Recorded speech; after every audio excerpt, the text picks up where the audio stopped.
నమస్తే, welcome to Liya news. ఆంధ్రప్రదేశ్లో త్వరలో బడ్జెట్ సమావేశాలు రానున్న నేపథ్యంలో నిన్న కేబినెట్ భేటీ అయింది. ఈ భేటీలో బడ్జెట్ అంశాలతో పాటు రానున్న ఎమ్మెల్సీ ఎలక్షన్ అంశాలు, అవి కాకుండా ముఖ్యంగా ఏవైతే కూటమి ప్రభుత్వం అధికారంలోకి రాకముందు హామీలు ఇచ్చిందో ఆ హామీలను ఈ 3 నెలల్లోనే అమలుపరిచే విధంగా కూడా చంద్రబాబు గారు మంత్రులకు సూచనలు, సలహాలు ఇచ్చినట్టు తెలుస్తోంది. ముఖ్యంగా తల్లికి వందనం, అన్నదాత సుఖీభవ కావచ్చు, ఇక మెగా డిఎస్సిని కూడా ప్రకటించిన నేపథ్యంలో మెగా డిఎస్సి కూడా ఎన్నికల నోటిఫికేషన్ అయిపోగానే దాని గురించి కూడా మరి నోటిఫికేషన్ ఉండబోతుంది అంటున్నారు. వీటన్నిటిపైన కూడా మరి చర్చించిన నేపథ్యంలో ఇవన్నీ ఎప్పుడు అమలయ్యే అవకాశం ఉంది. ఇక ప్రతిపక్షాలకు ప్రశ్నించే తావు లేకుండా చంద్రబాబు గారు చేస్తున్నటువంటి పాలన గురించి మరిన్ని వివరాలు తెలుసుకుందాం. మనతో పాటు ఉన్నారు సీనియర్ పొలిటికల్ అనలిస్ట్ అంకమరావు గారు. నమస్కారం. నమస్తే అమ్మా. సరే, నిన్న క్యాబినెట్ భేటీ అయింది. ఈ భేటీలో చాలా ముఖ్య అంశాలు ప్రస్తావనకు వచ్చినట్టు తెలుస్తోంది. ఒకటి, మంత్రులకు ఇప్పటి వరకు చంద్రబాబు గారు ర్యాంకింగ్ ఇస్తాను అన్న నేపథ్యంలో వాళ్ళకి ర్యాంకింగ్ ప్రకటించడంతో పాటు ఎవరెవరు ఇంకొంచెం యాక్టివ్గా పనిచేయాలి అని చెప్పిన నేపథ్యంలో ఈ కూటమి ప్రభుత్వం ఇచ్చిన హామీల గురించి కూడా ఈ 3 నెలల్లో అమలుపరచాలి అని చెప్పి కూడా చంద్రబాబు గారు అనడం జరిగింది.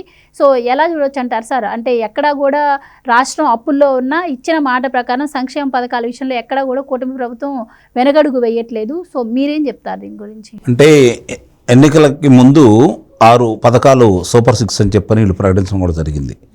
3 పట్టాలెక్కించారు. మిగిలిన 3 అమలు చేయాలంటే ఆర్థిక భారం అనేది ఏ విధంగా ఉందో స్పష్టంగా మొన్న ఆయన పత్రికా సమావేశంలోనూ ప్రసార మాధ్యమాలతో మాట్లాడినప్పుడు వివరించడం కూడా జరిగింది. సహజంగా ఎవరైనా సరే అధికారంలో ఉన్న వాళ్ళు ఏం చేస్తారు అంటే ఏదో విధంగా తప్పించుకోవడానికి ప్రయత్నం చేస్తారు. కానీ ఆయన రాష్ట్రానికి ఆర్థిక పరిస్థితి ఏంటి, ఈ పథకాలు అమలు చేయడానికి వచ్చిన ఇబ్బందులు ఏంటని చెప్పి వివరంగా చెప్పడం కూడా జరిగింది. దాన్ని పలాయనవాదం అని చెప్పి ప్రతిపక్షాలు మాట్లాడుకున్నా కూడా ఆయన స్థాయిలో ఆయన ప్రజలకు వచ్చి వివరణ ఇవ్వడం మాత్రం నిజంగానే అభినందనీయం. ఎందుకంటే గొప్పలకు పోకుండా అప్పులు తీసుకొచ్చేసి ఆ భారం ప్రజల మీద మోపకుండా ఏం చేయాలో ఆయన ముందుకెళ్తానే ఉన్నాడు. స్పష్టంగా చెప్పాడు, నేను అభివృద్ధిని చేసుకుంటూ సంపదను సృష్టించేసి తద్వారా ప్రజలకు ఏం మేలు చేయాలనుకుంటున్నారు. ఇప్పుడు తల్లికి వందనం రేపు విద్యా సంవత్సరం ప్రారంభమయ్యేటప్పటికి తల్లికి వందనం అనేది అందజేస్తానని చెప్పని చెప్పడం జరిగింది. ఇక అన్నదాత సుఖీభవ ఈ కార్యక్రమం కూడా మేలో రైతులకి వారికి ఇస్తానన్నటువంటి 20,000 రూపాయలు కేంద్రం ఇచ్చేదాంతో కలుపుకొని ఇవ్వడం కూడా జరుగుతుందని చెప్పని ఆయన చెప్పడం కూడా జరిగింది. తర్వాత డిఎస్సి నియామకం జూలై నాటికి పూర్తి చేయాలని చెప్పని ఆయన చెప్పారు. ఇట్లా ఒకటైనా కాదు, విద్యుత్ ఛార్జీలు తగ్గించడం కావచ్చు, అలాగే పిల్లలకి వసతి కేంద్రాల్లో ఆహారం సంబంధం కావచ్చు, మధ్యాహ్నం భోజనానికి సంబంధించింది కావచ్చు, మంచి నాణ్యమైన బియ్యాన్ని అందించాలనే కార్యక్రమం కావచ్చు, అలాగే ఇప్పటి వరకు వాళ్ళు అనుకున్నటువంటి వాళ్ళకు వచ్చినటువంటి పెట్టుబడులకు సంబంధించి 6,38,000 కోట్ల రూపాయలకు సంబంధించి అవి ఏమేమి వస్తున్నాయి వివరంగా చెప్పి ఇప్పుడు 34 ఏదైతే ప్రారంభం కాబోతున్నాయో దానికి అనుమతులకు సంబంధించింది కూడా ఆమోద ముద్ర వేయటం కూడా చూసాం మనం. అలాగే మహిళా పారిశ్రామికవేత్తలు కావచ్చు, బడుగు బలహీన వర్గాలు కావచ్చు, దివ్యాంగులకు కావచ్చు, చిన్న చిన్న సంస్థలు ప్రారంభించుకునే వాళ్ళకి 45% రాయితీతోటి పరిశ్రమలు పెట్టే ఆలోచన, ఇది చాలా మేలైనటువంటి కార్యక్రమం. మరి ఇలాంటివన్నీ కూడా దీంట్లో పొందుపరిచి ఈరోజు ముందుకెళ్లే కార్యక్రమంలో వాళ్ళు ముందుకెళ్తున్నారు.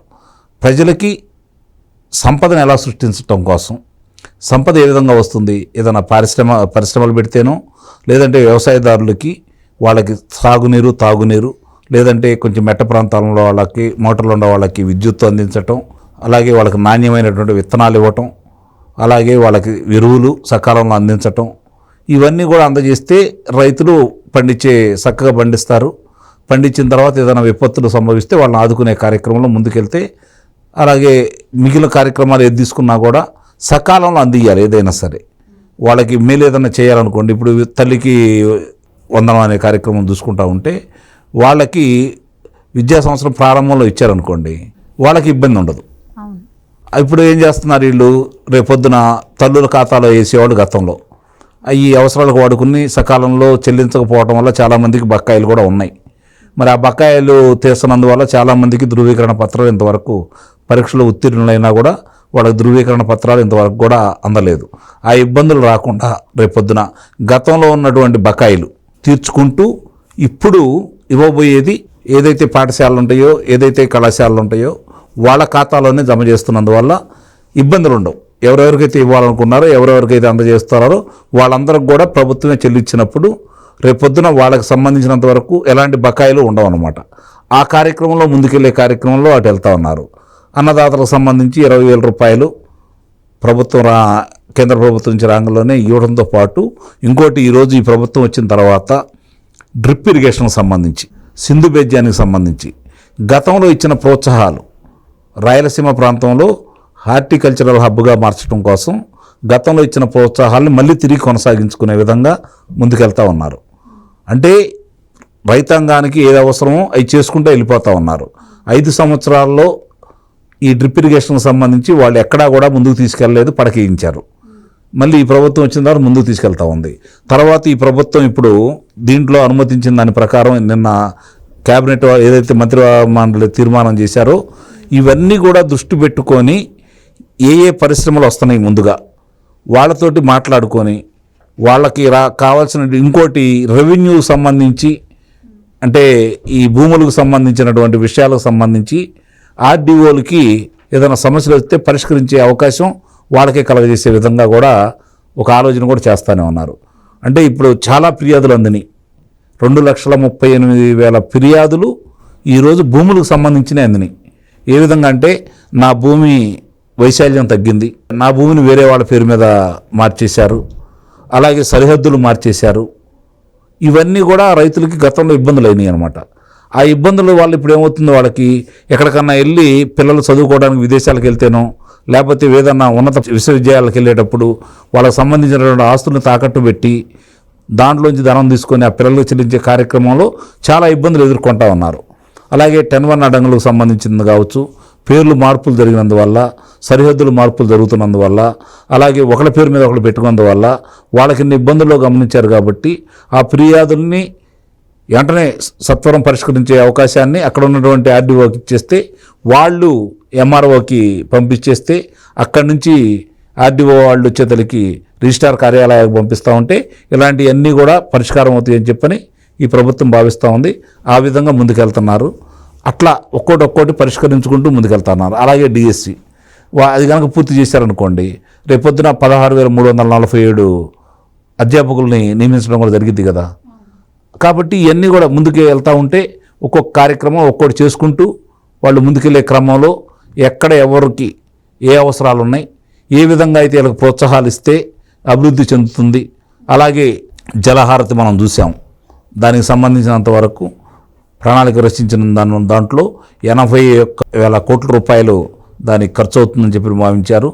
దాన్ని పారిశ్రామికవేత్తలను కలుపుకొని వాళ్ళతో పాటు మమేకమై ముందుకెళ్ళే విధంగా సగం వాళ్ళు పెట్టుకునేటట్టుగా, సగం ప్రభుత్వం భరాయించేటట్టుగా, ఆ సగం ప్రభుత్వం భరాయించే పరిస్థితిలో కూడా లేదు. కాబట్టి కేంద్రాన్ని సహాయం అడగాలనే కోరికతోటి ఈ విధంగా ఇప్పుడు పరిపాలనకు సంబంధించినంత వరకు ఐఏఎస్ అధికారులు, ఐపీఎస్ అధికారుల గురించి 2 సార్లు కేంద్రానికి నివేదికలు ఇవ్వడం కూడా జరిగింది. మళ్ళీ దాని సత్వరం వాళ్ళ దగ్గర నుంచి తీసుకొస్తే ఇప్పుడు ఉన్నటువంటి అధికారులు సరిగ్గా సహకరించిన వాళ్ళు కొంతమంది ఉన్నారు కాబట్టి, అభియోగాలు ఉన్న వాళ్ళు ఉన్నారు కాబట్టి దాని మీద కూడా దృష్టి పెడుతున్నారు. అలాగే గ్రూప్ 1, గ్రూప్ 2 పరీక్షలు కూడా ఇట్లా ముందుకెళ్లే క్రమంలో మంచి నిర్ణయాలు తీసుకోవడంతో పాటు ఇక్కడ గమనించుకోవాల్సిన అంశం, సహజంగా ఎవరన్నా ప్రభుత్వాధినేత ఉంటే తను గొప్పగా చెప్పుకోవడానికి ప్రయత్నం చేస్తారు. కానీ ఆయన ఎవరెవరికి అంటే వీళ్ళు పనితీరు ఎలా ఉందనే దాని మీద ఆయనకు 6వ స్థానం కూడా రావడం కూడా జరిగింది. ఎందుకంటే ఆయన దగ్గరకు వచ్చినటువంటి దస్త్రాలని త్వరగా పరిష్కరించే విషయంలో ముందుగా ఫరూక్ గారు ఉన్నారు, చివరిలో వాసంశెట్టి సుభాష్ ఉన్నాడు. ఇవన్నీ కూడా మన వరుస క్రమంలో పెట్టుకొని తన 6వ స్థానానికి పరిమితం అయిపోయారు. అంటే నేనేదో గొప్పవాడిని, నేనే అన్నీ చేస్తున్నాననే అభిప్రాయం కాకుండా ఆయన దగ్గర కూడా ఉన్న అలసత్వాన్ని కూడా బహిరంగాన్ని చెప్పడం కూడా జరిగింది.